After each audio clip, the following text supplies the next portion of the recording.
Pelunggu ini kalau tidak salah, dulu pernah kita dengar divonis positif. Kalau bisa saya juga dipositifkan. Kita diminta untuk bersahabat dengan corona. Ya. Bagaimana mau bersahabat kalau tetap dibangun ketakutan? Ini program anomali yang membuat masyarakat parno. Berarti jamaah tabligh itu tidak hanya terpapar corona, tapi terpapar fitnah. Mubazir ini, uang ini digunakan untuk rapid, untuk Seharusnya semua orang dikatakan positif harus mati. Karena virus HIV aja tidak seperti ini, malah kita disuruh menggandeng dia. Program COVID yang dianggarkan, ditargetkan. Kita ingin membangun semangat di masyarakat. Ya, masyarakat lebih sangat bahagia kalau tidak di rapid, tidak di swab. COVID ini bukan sesuatu yang mematikan. Dikasih obat apa? Obat vitamin C. Orang mati bukan karena COVID. Karena antara ulama dan umarat sama-sama tidak mau nangkap rakyat. Saya ikuti aja sudah permainan ini. Maka saya yang mengalami ini, wallahi, saya mengalami tallahi dengan semua jamaah tabligh, kami kena fitnah corona.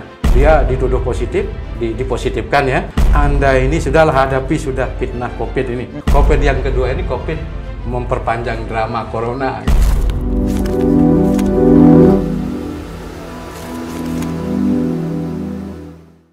Assalamualaikum warahmatullahi wabarakatuh. Waalaikumsalam warahmatullahi Para pemirsa channel YouTube Jalan Tengah di mana saja berada, alhamdulillah kita bisa berjumpa kembali kali ini, dan kali ini kita masih membahas seputar polemik tentang corona.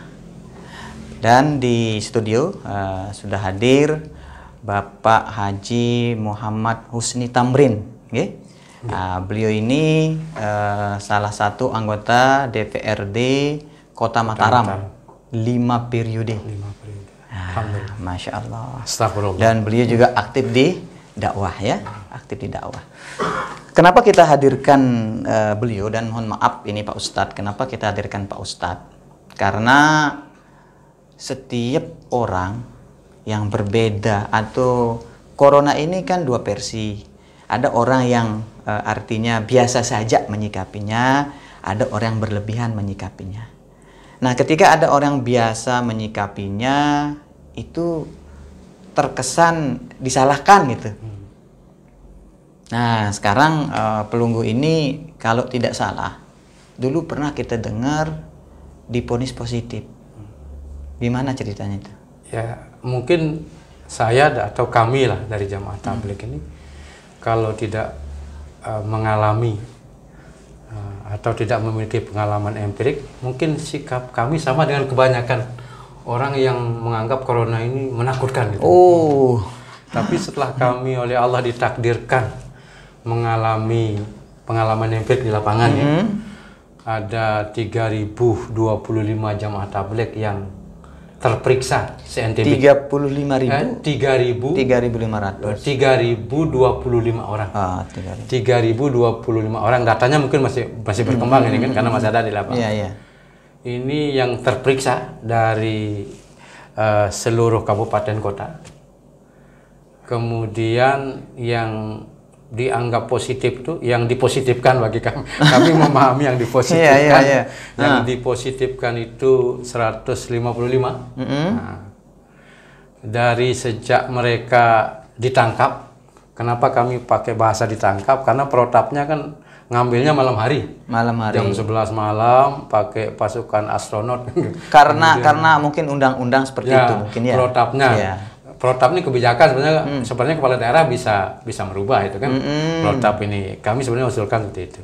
Jadi diambil malam hari, kemudian jam 11 ke atas pasukannya, sehingga di masyarakat timbul stigma negatif ini. Iya. Sehingga kami kadang-kadang menggunakan bahasa ditangkap gitu atau terperiksa lah.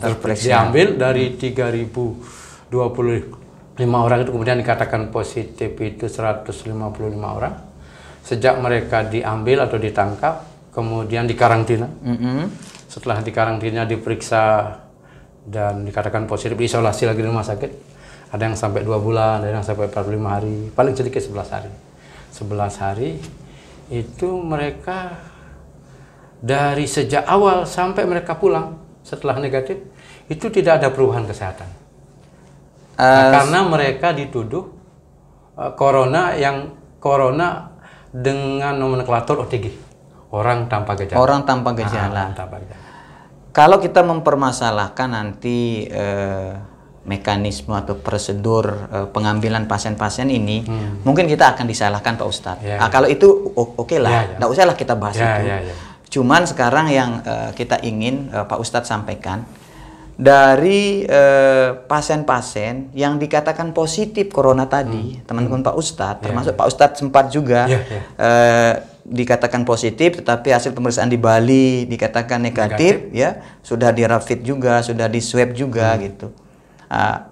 Apa yang mereka rasakan menurut penjelasan mereka atau yang Bapak lihat ketika mereka dikatakan positif corona gitu, apakah mereka terkapar, sesak napas, menderita atau gimana gitu? Jadi pengalaman saya, istri yang dipositifkan atau jamaah tabligh atau pelunggu sudah kan karena sempat dikatakan positif kan? Di Rumah Sakit Undam positif gitu. Kan ada acara Denpasar di Denpasar.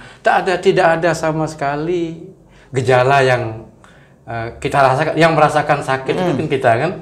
Semua jamaah juga begitu. Jadi sehingga kami membagi COVID ini menjadi dua. Yang pertama COVID dengan gejala asli. Ini gejala aslinya kata dokter itu seperti umpamanya sesak, kemudian panas yang terus meninggi, batuk pilek disertai dahak yang terus-menerus, kemudian juga kehilangan rasa dan kehilangan penciuman. Ini COVID yang asli, yang biasanya berakhir dengan kematian atau ada juga persentase yang sembuh kan gitu kita lihat. Nah, sekarang yang kedua inilah yang mengenai kami, yang mengenai jamaah tabligh yang kami bilang kok program COVID. Kenapa kami katakan program COVID?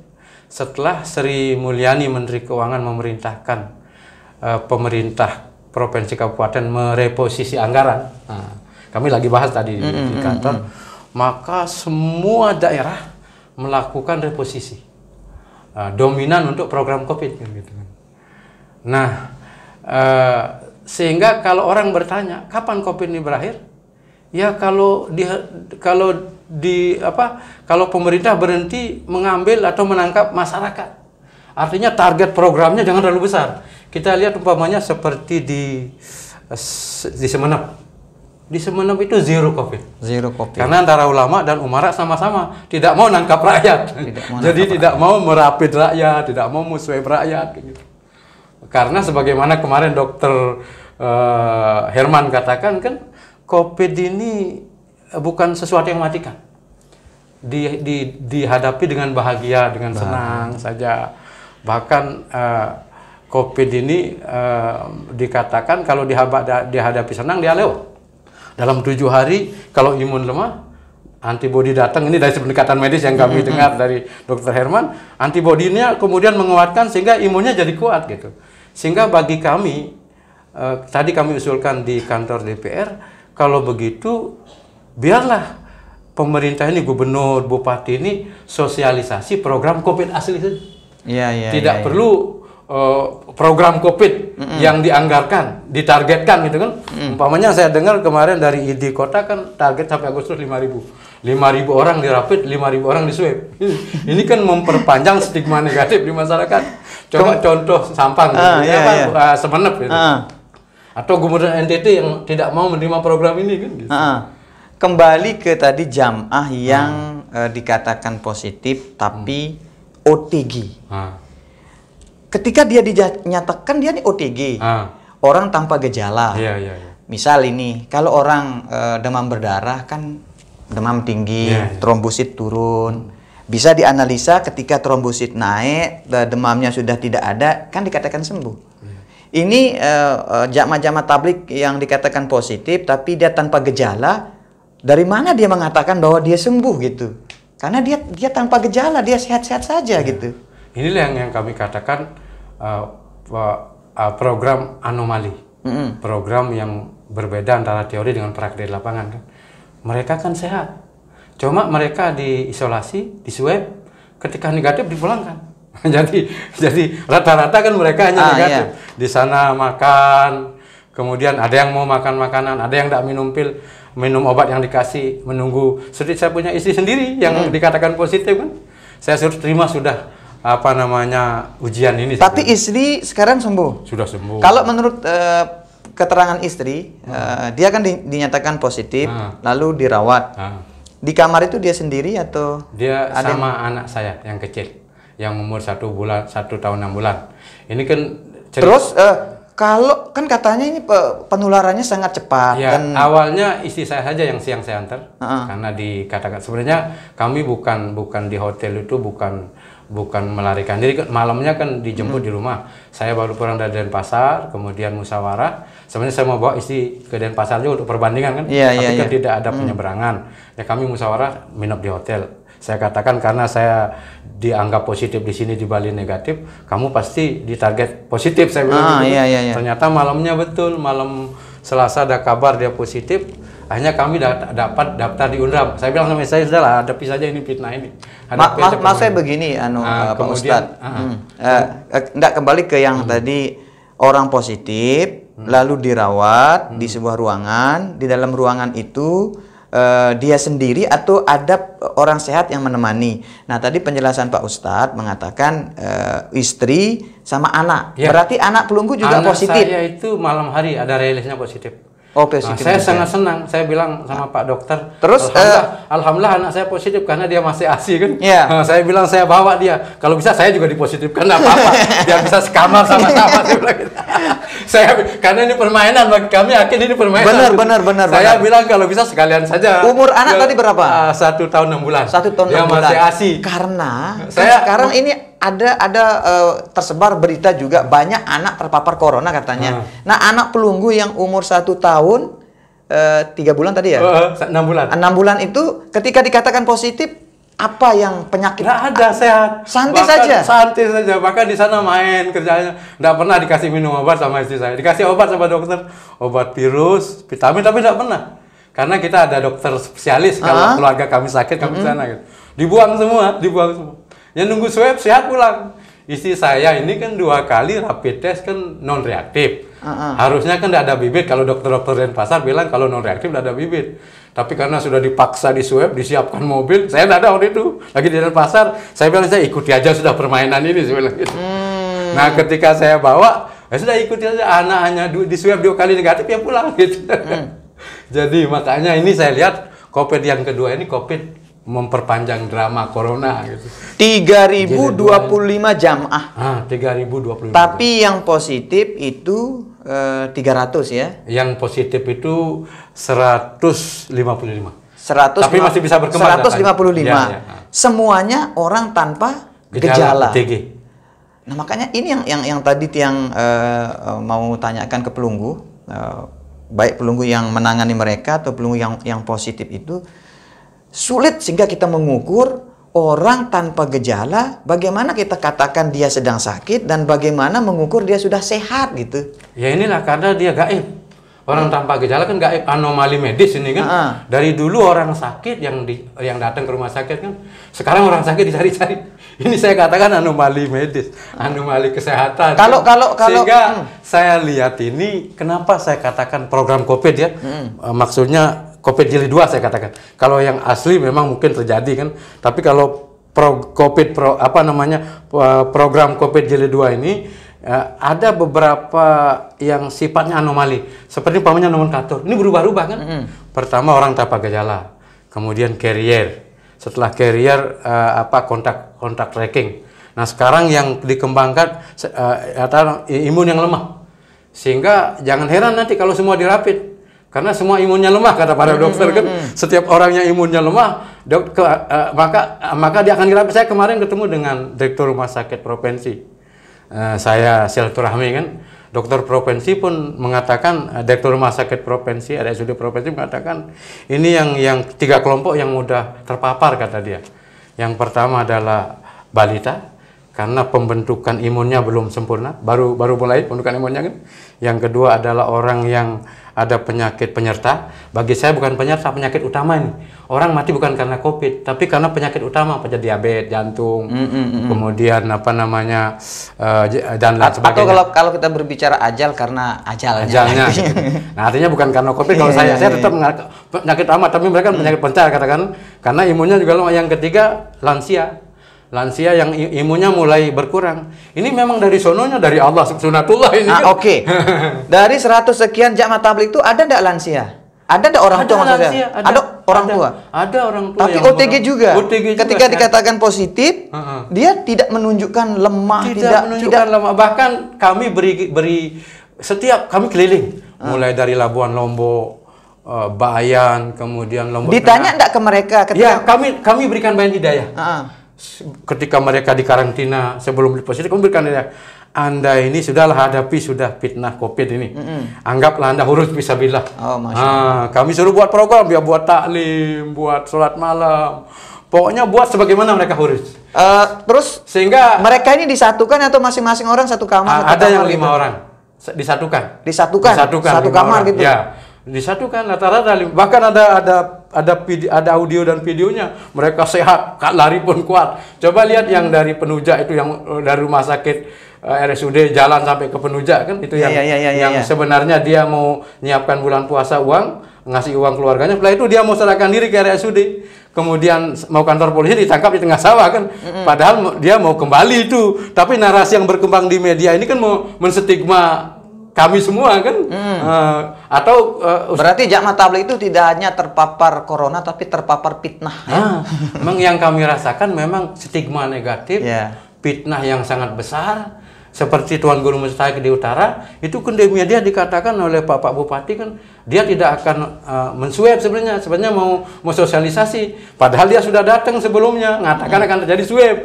Akhirnya masyarakat tidak setuju. Karena menurut saya itu tidak perlu dirapid, tidak perlu diswab.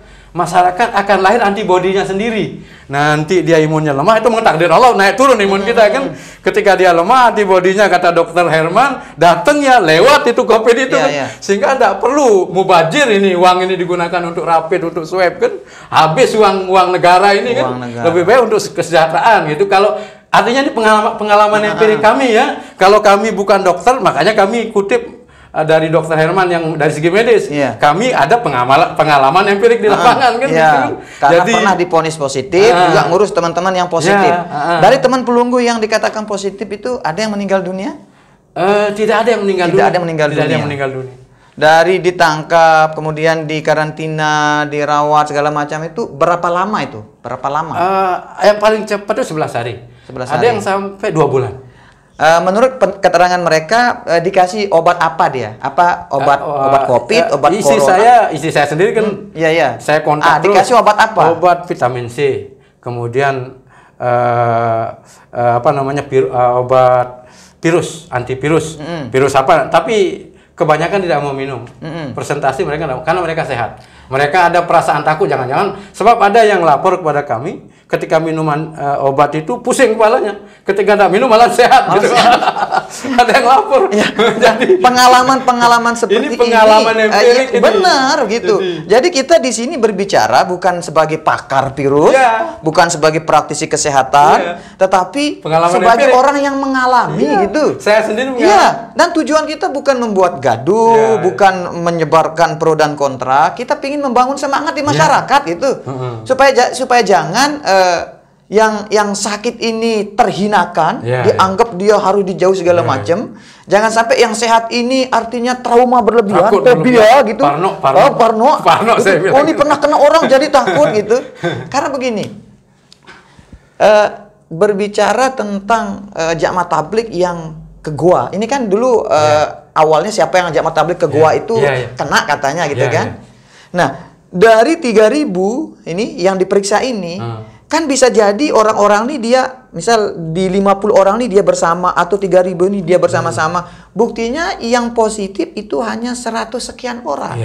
Artinya kan penyebarannya tidak seperti yang dikhawatirkan gitu. Kalau memang penyebaran cepat seperti yang dikhawatirkan, seharusnya semua yang bersama-sama ini kan kena gitu. Itu yang pertama. Yang kedua, kalau seumpama, mohon maaf ini, corona ini membahayakan dan infonya belum ada obatnya, seharusnya semua orang dikatakan positif harus mati. Karena apa? Kan tidak ada obatnya. Sama kayak orang, mohon maaf, sekarang kena HIV AIDS. Orang AIDS kena HIV AIDS, virus HIV ini kan katanya belum ditemukan obatnya. Makanya orang yang kena HIV ini kan tinggal menunggu kematian saja, terus menurun antibodinya. Karena belum ditemukan obatnya. Kok bisa ada penyakit tidak ditemukan obatnya, lebih banyak orang sembuh dari yang meninggal dunia? Pelunggu ngelihatnya gimana? Saya lihat gini, ya, jadi ini kan standarisasi kesehatannya ini berubah-ubah kan itu. Seperti jamaah tabligh ini, Menteri Kesehatan katakan masa inkubasi 2 minggu. Nah, terus ketika jamaah tabligh yang di Lombok Utara ketemu dengan tim gugus, dia katakan Dokter Dewi namanya, Dokter Dewi yang katakan ada rekaman audionya itu. Ini agak double ini yang virus klaster gua ini katanya agak double. Maksudnya double tuh agak double, agak lama katanya. Oh, agak lama. Bisa dia 28 hari, bisa dia 2 bulan. Ini artinya kan standar kesehatannya ini berubah-ubah. Ini yang membuat kami katakan bahwa corona program, bukan corona gejala asli ya. Seperti corona program ada itu, yang benar-benar corona, ada yang drama corona. Ada drama corona yang berpanjang. Drakor ini adalah fitnah corona, sehingga kami yakin tidak ada satu jamaah tabligh pun yang kena corona. Tapi kalau kena fitnah corona ya karena kami lebih yakin dengan Allah dan Rasulnya, barang siapa belajar istiqomah memakmurkan masjid, dijauhkan dari bencana, dijauhkan dari bencana dan musibah, diberikan rasa aman. Jadi kami lebih yakin dengan ini. Dan pelunggu mengalaminya. Dan semua jamaah tabligh itu mengalami. Tidak dikatakan positif, tetapi sampai minta audionya, mereka lari di rumah sakit. Sampai di beberapa daerah kan dokter rumah sakitnya heran, kok bisa lari-lari, kok sehat, tidak terpapar kan. Ini yang terpapar ini kan media yang memberitakan yang menakutkan kan, sehingga masyarakat jadi parno. Sehingga kami katakan program Corona Jilid 2 yang drama corona yang berpanjang ini program anomali yang membuat masyarakat parno. Semua masyarakat takut. Nah, di kampung saya tidak ada yang saya takut. Saya bilang saya sehat. Akhirnya semua sudah pada tahu, tidak ada yang pakai masker ya, tidak ada yang pakai masker karena secara perlahan-lahan kan berkembang. Dokter-dokter yang independen mengatakan makanan saja tidak bisa menularkan corona kan, menularkan. Semakin berkembang ini kan, terutama dokter-dokter yang independen, ahli-ahli lab yang independen. Tapi dokter-dokter yang memang di bawah WHO ya mereka seragam kan gitu kan. Ya mungkin kita karena punya pengalaman empirik, ya kami berbeda dengan mereka, dan hasil dialog juga dengan Dokter Herman kan kita ikuti seperti itu. Artinya Dokter Herman itu saya yakin apa yang dia katakan betul itu, cuma posisinya kan tertekan gitu. Berbicara tentang tadi tertekan, ini kan tujuan kita sebenarnya ingin memberikan artinya semangat ke masyarakat. Tapi masyarakat kita itu ini sudah terbagi dua, Pak. Ada yang pro corona, kita istilahkan, ada yang kontra corona gitu. Nah, biasanya orang yang kontra, yang menganggap corona biasa-biasa, itu kan mohon maaf dilecehkan. Ya. Sampai kemarin ketika saya dialog dengan Dokter Herman, kemudian videonya tayang, banyak sekali komentar-komentar yang Masya Allah. Kenapa kita tidak siap berbeda gitu? Mengatakan beliau dokter goblok lah, mengatakan beliau itu lulusan universitas yang tidak bonafit dan segala macam. Ada yang mengatakan baru bangun tidur dan segala macam. Nah, seumpama sekarang ini pelunggu, setelah menceritakan pengalaman pelunggu, seperti apa pelunggu yang sudah diponis positif corona, tetapi seperti ini loh, saya sehat-sehat saja, kok saya biasa saja. Begitupun nangani teman-teman pelunggu yang dikatakan positif juga biasa, tidak ada yang mati. Mereka dikatakan OTG, orang tanpa gejala, sehingga sulit mengukur orang tidak sakit, dikatakan sakit. Bagaimana mengukur dia sembuh seperti itu? Misal pelunggu dikatakan tidak enak, dicaci maki, siap dengan itu ya? Iya, artinya kami kan punya pengalaman empirik kan. Ya, benar, mereka kan hanya nonton, terprovokasi oleh media sosial yang cenderung mengatakan uang ini bisa menularkan corona kan. Padahal kalau mereka ikut perkembangan ahli lab, dokter independen, Dia harus bandingkan itu kan. Atau secara politik dia lihat saja Semenep umpamanya. Buka itu di YouTube. Semenep itu zero corona karena pemerintahnya nggak nanggapi rakyat gitu. Nggak swab, nggak rapid rakyat kan. Atau provinsi NTT, gubernurnya berani menolak program WHO ini kan. Harusnya program WHO ini oleh ahli-ahli praktisi-praktisi kedokteran dikaji dulu sehingga jangan sampai standarnya berubah-ubah.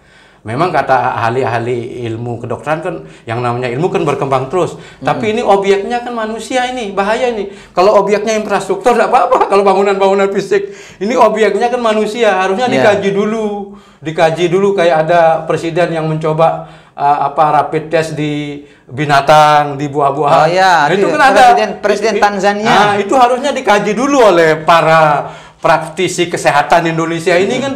Jangan gagap. Akhirnya mereka katakan kayak kemarin kami ketemu dengan Dirut Rumah Sakit Provinsi, kami juga baru belajar, masih gagap. Kami mungkin harusnya dikaji dulu secara mendalam. Karena obyeknya ini kan manusia, kasihan kalau mereka dirapi, di swab. Opini yang berkembang sebagaimana di media. Padahal kami mengalami, kami sehat. Coba datang sekarang ke lingkungan Karangbaru, mereka sudah paham semua. Kami jelaskan, ini drama corona yang kena kami ini, kami sehat. Saya bilang gitu. Akhirnya mereka sekarang tidak pakai bahasa kami playback, bahasa kami karena kata tukang pijit saya ini, mohon maaf tukang pijit saya yang hari-hari katakan yang di playback ini sebenarnya sapi, kuda, kerbau biar dia konsentrasi katanya kan. Tapi saya pakai juga kalau ngantor karena protap. Sekarang kan anomali semua, orang boleh keluar, boleh ke pasar, tapi tetap protap. Padahal di mana orang di pasar protap kan? Yang bahaya kalau tidak ikut protap ini maksiat. Di pasar maksiat semua tiap hari. Kan ada yang bilang gitu kan? Yang tidak ikut protap maksiat, yang di pasar maksiat terus. Lelah malaikat mencatat orang maksiat. Malahan kan ada sekarang kita diminta untuk bersahabat dengan corona. Bagaimana mau bersahabat kalau tetap dibangun ketakutan? Kalau dikatakan corona ini menakutkan, kan anomali ini. Sementara pejabat suruh bersahabat, dokter suruh bersahabat. Sementara ahli medis bilang, ini bahaya ini katanya. Gimana mau ini kan anomali ini. Ini sehingga saya katakan program corona, drama corona yang berpanjang, yang dimana dianggarkan di APBN, APBD ini sebenarnya program anomali yang membuat masyarakat ini parno. Maka saya yang mengalami ini, wallahi, saya mengalami tallahi dengan semua jamaah tabligh, kami kena fitnah corona. Jadi kalau bapak-bapak mau tanya, kami akan kumpulkan semua yang untuk membuat testimoni. Kami sudah membuat testimoni, tapi bapak-bapak bisa berjumpa, bertanya dengan mereka, sehingga kita tidak parno terus-menerus. Ini bapak disuruh ke pasar bekerja, tapi orang mengatakan corona ini menakutkan, kan anomali ini kan? Anomali ini. Jadi memang program anomali jadinya kan gitu. Tidak masuk akal ini. Disuruh orang kantor, kalau betul-betul menakutkan ya semua seperti kepompong, masuk dalam rumah semua kan? Masuk dalam rumah semua, jadi kepompong semua kan? Karena kita jadi kepompong, tapi lain lagi sekarang disuruh bekerja lagi, tapi pakai protap. Kalau nggak pakai protap maksiat. Jadi hari-hari new normal. Saya maunya new normal yang betul-betul new normal. Tidak ada rapid, tidak ada swab, sebagaimana di Semenep, sebagaimana di Aceh sangat landai itu. Karena programnya kecil, karena targetnya kecil. Nah NTB ini targetnya sangat besar. Ini lama harus bicara dengan gubernur. Jangan mentarget, karena ini yang jadi objek ini masyarakat, bukan infrastruktur. Kalau infrastruktur jalan silakan target banyak-banyak, tapi kalau corona janganlah target banyak-banyak. Jangan masyarakat dirapi, jangan di swab. Dia akan lebih bahagia kalau dokter Jack mengatakan, dokter rumah sakit menghadapi bye-bye corona dengan bahagia. Masyarakat lebih sangat bahagia kalau tidak di rapid, tidak di swab. Karena nanti kami yakin, seyakin-yakinnya sebagaimana dari segi medis dokter Jack katakan, nanti antibodinya datang sendiri ketika imunnya lemah. Ini memang dari sononya Allah kasih imun ini fluktuatif kan. Fluktuatif imun manusia ini. Ini kehendak Allah, kemudian dilegitimasi itu corona. Mati corona, ini yang kita sayangkan.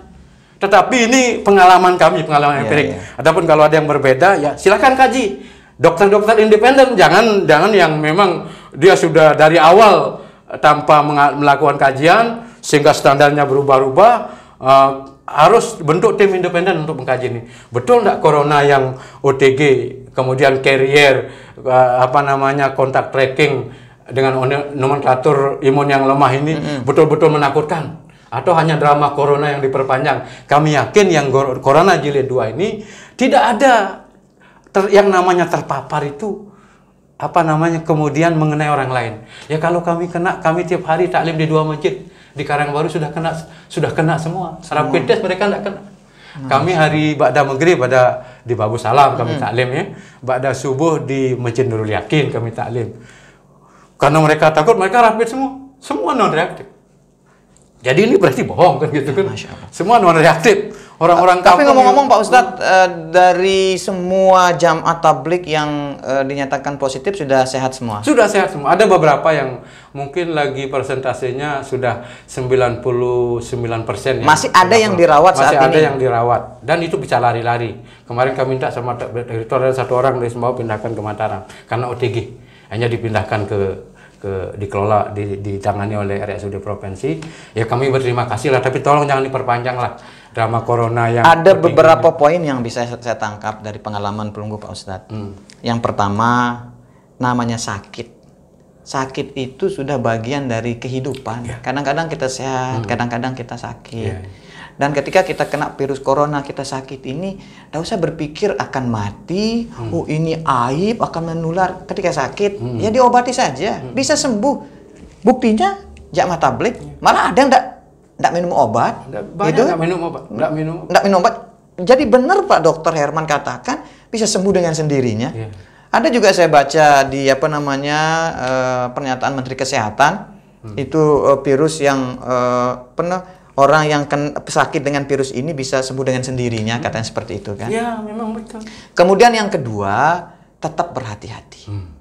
Nah, karena berhati-hati itu kan bagian dari kita menjaga jiwa gitu kan. Jangan mentang-mentang, oh udah ada corona, bukan itu maksud kita. Kita ingin menyampaikan ke masyarakat bukan untuk artinya menyepelekan corona, bukan ya. Tetapi perlakukan seperti perlakuan penyakit lah. Ini ada, dan tolong yang ketika ada berbeda itu jangan dituduh macam-macam gitu. Jangan dicaci maki. Dihormati gitu. Berbeda. Iya, perbedaan di sunatullah berbeda. Iya, benar. Jadi memang saya lihat ini kan yang paling berbahaya merusak akidah, merusak keimanan.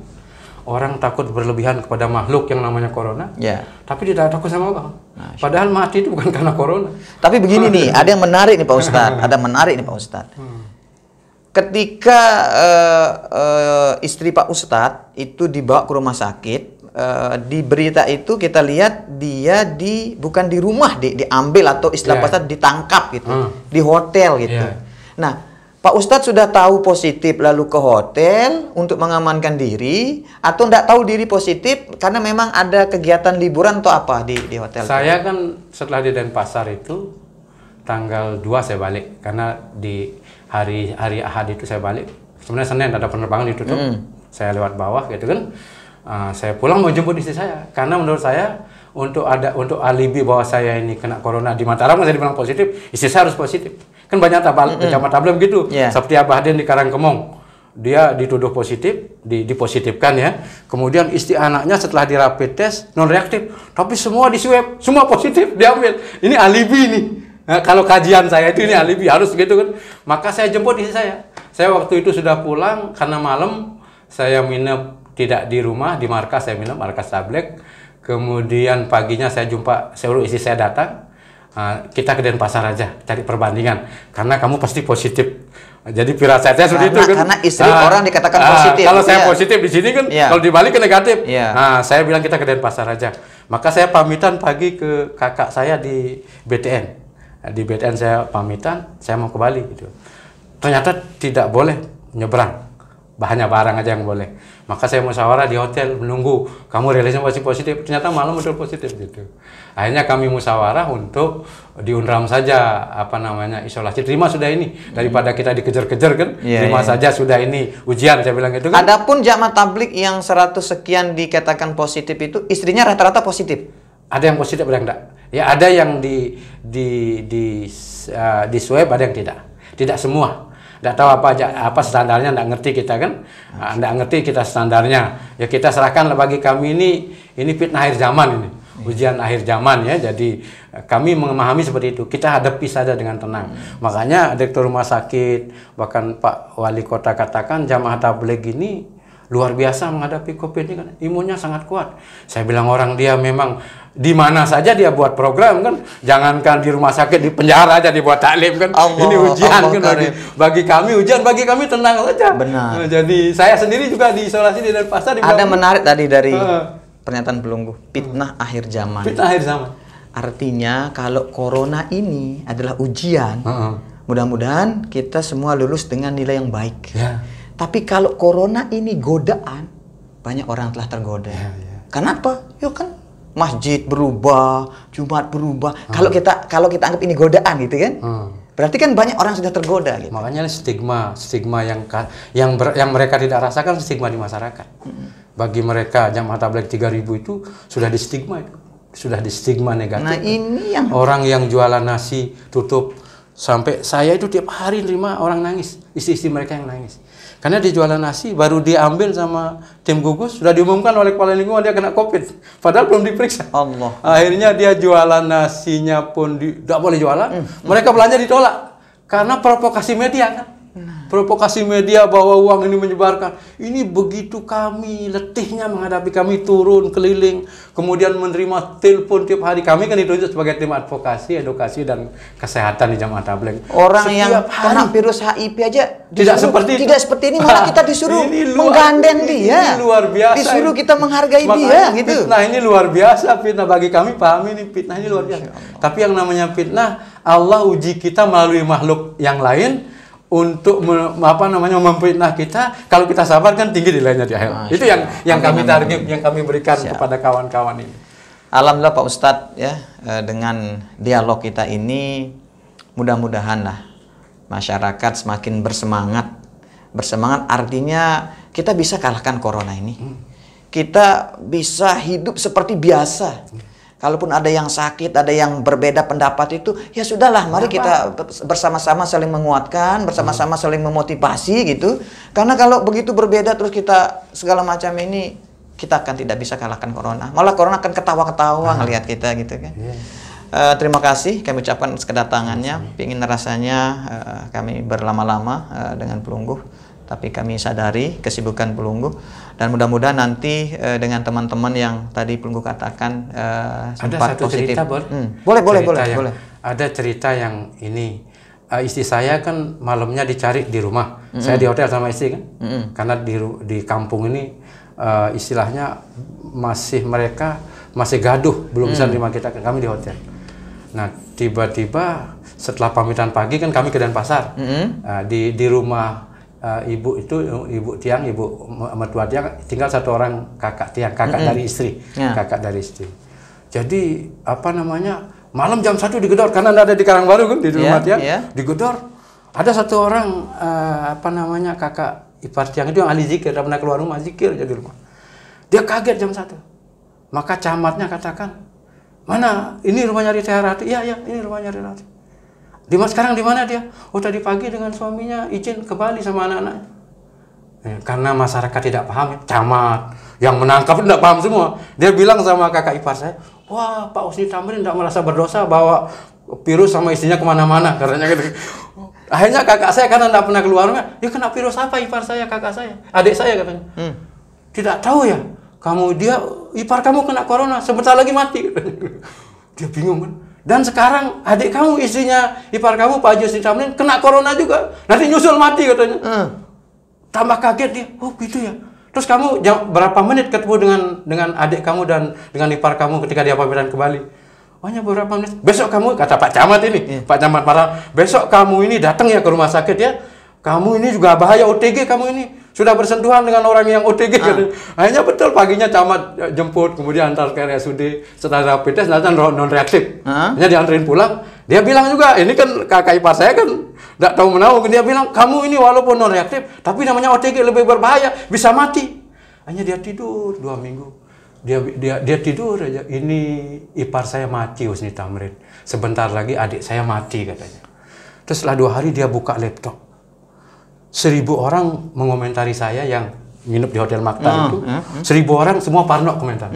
Semua seakan-akan saya menebar virus gitu kan. Sudah akhirnya adik saya, kakak ipar saya itu katakan, setelah 2 minggu kok saya tidak mati-mati. Akhirnya saya kan tidak pernah ke sana. Setelah Lebaran Syawal kami ke sana lah jenguk kakak ipar. Dia kaget betul. Yuk kok masih hidup? Kok masih hidup? Saya juga heran, katanya camat saya 2 minggu bisa mati kan? Kok saya enggak mati-mati? Inilah parnonya masyarakat dengan program corona anomali. Sampai seperti itu menakut-nakuti. Sebenarnya corona ada apa-apanya, ini drama corona yang menakut-nakuti media. Info yang berkembang di masyarakatnya di parno semua masyarakat. Allah karim. Ini saya cerita yang tadi.